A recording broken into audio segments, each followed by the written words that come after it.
I love Mohammad के banner को लेकर अभी तक मुल्क के मुख्तलिफ इलाकों से अलग अलग खबरें सामने आ रही है। ताजा मामला जलंधर का है, जहां पर उत्तर प्रदेश सरकार की कार्रवाई के खिलाफ मुस्लिम तबके के लोग पुरअमन मुजाहरा कर रहे थे और इसी बीच मुसलमानों की भीड़ को भड़काने के मकसद से एक स्कूटी सवार ने वहां पर आकर जय श्री राम के नारे लगाने शुरू कर दिए, जिसके बाद हालात और भी ज्यादा कशीदा हो गए हैं।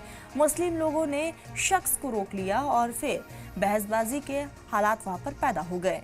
इसकी जानकारी जैसे हिंदू संगठनों को लगी, उन्होंने मौके पर पहुंचकर हंगामा शुरू कर दिया। दोनों तरफ से जय श्री राम और अल्लाहू अकबर के नारे लगने लगे। हालात को संभालने के लिए मौके पर पुलिस की टीम भी पहुंची।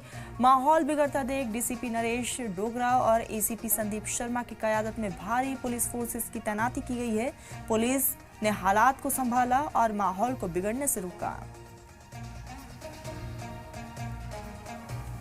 ਤੁਸੀਂ ਜਾ ਕੇ ਸਾਰੇ ਵੀਡੀਓ ਦੇਖੋ। ਇਹ ਮੇਰੇ ਭਰਾ ਦੇ ਨਾਲ ਜੋ ਹੋਇਆ ਉੱਥੇ ਸਭ ਤੋਂ ਪਹਿਲੇ ਇਹ ਜਿਹੜਾ ਬੰਗਲਾਦੇਸ਼ੀਆਂ ਨੇ ਜਿਹੜਾ ਕੰਮ ਪਕਾਇਆ ਇਹਨੂੰ ਜਿਹੜੀ ਅੱਗ ਲਾਈ ਹੈ ਉਹ ਇਹਨੂੰ ਅੱਗ ਲਾਈ ਹੈ ਅਯੂਬ ਖਾਨ ਜੀ ਨੇ। ਉਹ ਦੇਸ਼ ਦੇ ਪ੍ਰਧਾਨ ਮੰਤਰੀ ਪ੍ਰਤੀ ਇਹ ਅੱਗ ਲਗਾ ਕੇ ਬੰਗਲਾਦੇਸ਼ੀਆਂ ਨੂੰ ਹਿੰਦੂਆਂ ਨੂੰ ਮਾਰਨ ਦੇ ਲਈ ਇਹ ਛੱਡ ਕੇ ਗਿਆ। ਇਸ ਕਰਕੇ ਕੋਈ ਵੀ ਹਿੰਦੂ ਬਰਦਾਸ਼ਤ ਨਹੀਂ ਕਰੇਗਾ ਇਹਨਾਂ ਬੰਗਲਾਦੇਸ਼ੀਆਂ ਨੂੰ।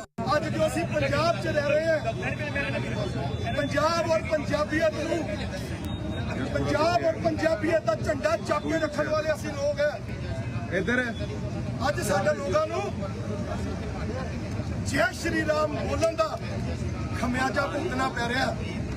ਸਾਥੀਓ, ਇਹ ਵੀ ਨਹੀਂ ਪਤਾ ਕਿ ਜਿਨ੍ਹਾਂ ਤੇ ਅਸੀਂ ਅੱਜ ਆਰੋਪ ਲਾ ਰਹੇ ਹਾਂ ਕਿ ਉਹ ਸਾਡੇ ਦੇਸ਼ ਦੇ ਨਾਗਰਿਕ ਵੀ ਨੇ, ਉਹ ਕਿੱਥੋਂ ਆਏ ਨੇ। मेरी गल सुन, अननोन ते जो पर्चा लिखाया ਭਾਜੀ ਉਹ ਵੀਡੀਓ ਸੁਣੀ ਨਹੀਂ ਕਿਸੇ ਨੇ। ਅਸੀਂ ਸੁਣੀ ਤਾਂ ਖਾਲੀ ਸੁਣੀ ਤੁਸੀਂ ਕਦੇ ਵੀਡੀਓ ਨੇ ਪਾਈ ਹੈ ਸਾਡੇ ਕੋਲ जो लिखाया पर्चा दर्ज करता है। ਦੇਖੋ ਇੱਕ ਮਿੰਟ,